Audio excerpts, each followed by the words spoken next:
Today is Good Friday, one of the most important liturgical feasts on our calendar. And today I wanted to turn our eyes to one of the most meditated on, yet misunderstood aspects of the Passion, that is, the sorrow of our Blessed Mother. The sorrows of the Blessed Virgin come from two passages in sacred scripture. First, in Luke chapter 2, St. Simeon says to Our Lady, quote, "A sword will pierce through your own soul also," end quote. Second, later during the crucifixion, in the Gospel according to St. John, it states, quote, "Standing by the cross of Jesus were his mother and his mother's sister, Mary the wife of Clopas and Mary Magdalene," end quote. Often when these two verses are put together, we imagine a certain image. This is the image of the Blessed Virgin completely overcome with grief and beside herself weeping. This image is reinforced in our minds by a number of different pieces of art which represent Our Lady doing such. Yet, unfortunately, this is a misunderstanding of the sufferings and grief of our Blessed Mother. The text nowhere states that she is somehow overcome by grief or beside herself in weeping. Rather, the tradition says the opposite. The tradition does not say that she was overcome and beside herself. Rather, the tradition says that she stood strong and that she was courageous even amidst all those interior afflictions and sufferings that she had, seeing her divine Son crucified before her very eyes. Here we see the Blessed Virgin as an example for us, our Mother amidst great suffering and great sorrow, fixing her mind on the true meaning of the Passion, even amidst her interior afflictions. We see those authors who speak otherwise, showing our Blessed Mother to be somehow overcome by grief. We see that they do not do so from a consideration of the text of sacred scripture or from solid theological principles. Rather, they speak from merely considering the nature of women. Thus, St. Cyril says, quote, "He represents as standing by the cross his mother, and with her the rest, clearly weeping. For women are ever prone to tears, and very much inclined to lament, especially when they have abundant occasion for shedding tears," end quote. Yet, there is more to the story. For while, when considering nature, it may be perfectly appropriate to point to something like this, the nature of women and their inclinations to weeping and to lamentation, yet we know that grace has an effect on nature. Grace elevates nature. Grace perfects nature. Grace brings us outside of those natural limitations that we may have, and grace produces within us certain effects that go far beyond what we can imagine would be naturally possible. These effects are called by the theologians acts of heroic virtue. Thus, the fathers of the church and theologians often describe how unexpected certain acts of the martyrs are, and how this clearly shows forth the power of grace. For it may be expected that a young and zealous man might die for a certain cause, yet it is completely outside of the bounds of nature to have droves upon droves of young people and women overcoming the limitations of their nature and willing to suffer death for a certain cause. This is something which happens by way of grace, and these are acts of heroic virtue which show forth the supernaturality of the Catholic faith, which inspires people to engage in these actions. We see an example in 2 Maccabees of the woman and her 7 sons. The woman sees her 7 sons slowly tortured before her eyes, watching their skin peeled from their flesh, and slowly, one by one, are they burned to death. And taking a courage which is described as a manly courage, she's not described as somehow failing or faltering in boldness, or somehow overcome by weeping or grief. Rather, when speaking to her last son, the text describes her boldness, saying, quote, "The mother was especially admirable and worthy of honorable memory. Although she saw her 7 sons perish within a single day, she bore it with good courage, because of her hope in the Lord. She encouraged each of them in the language of their ancestors.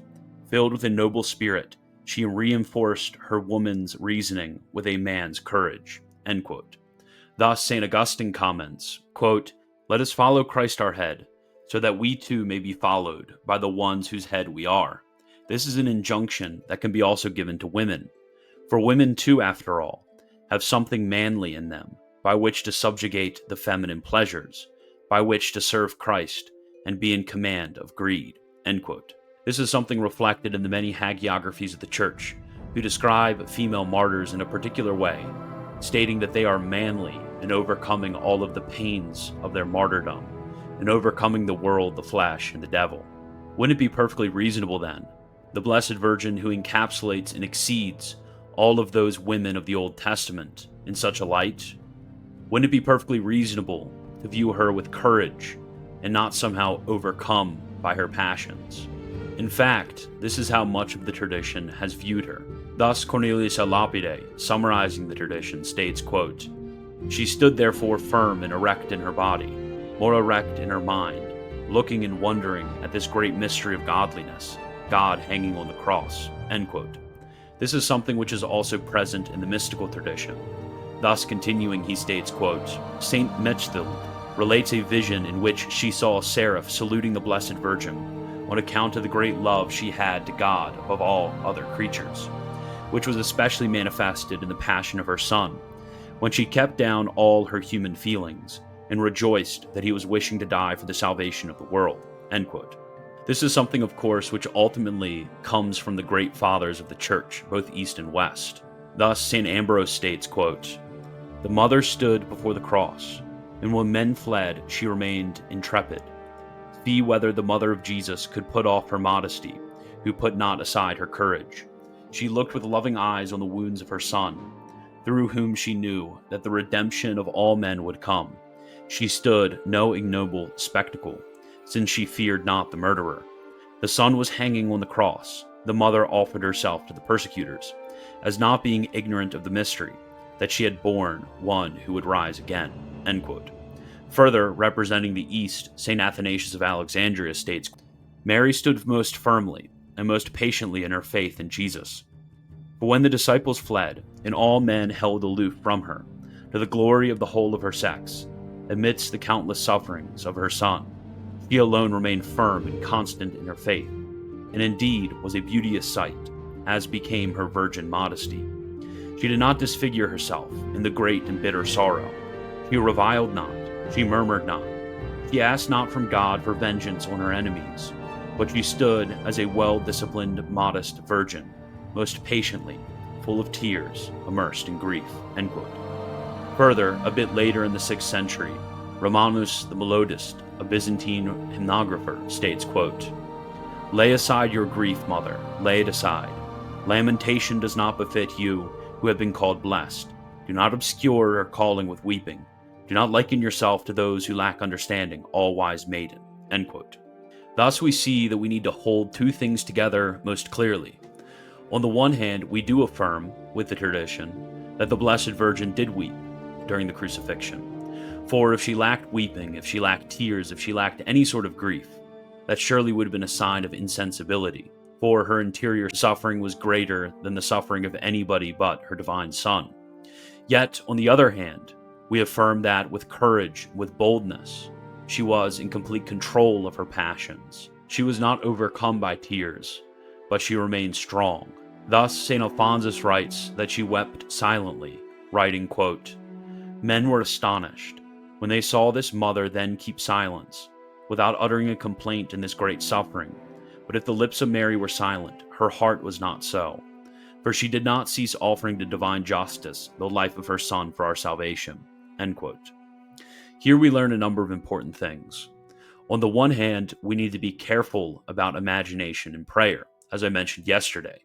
Of course, imagination in prayer is not a bad thing, but we need to be careful to be disciplined, to not go beyond the texts of Scripture and tradition, and start inventing fancies of our own. Second, we're able to consider here something more profound than the common narrative. We see a great excess of suffering and sorrow in the heart of the Blessed Virgin. Yet we also see a great deal of courage, which was able to overcome the sorrow and not allow herself to be so overcome with grief. Here we see a great example for men and women alike, an example to persevere in courage, to overcome that darkness which may inflict our souls, to obviously have the sensibility to weep when we ought to weep, but not to let this weeping overcome us. That is all. And as always, God bless.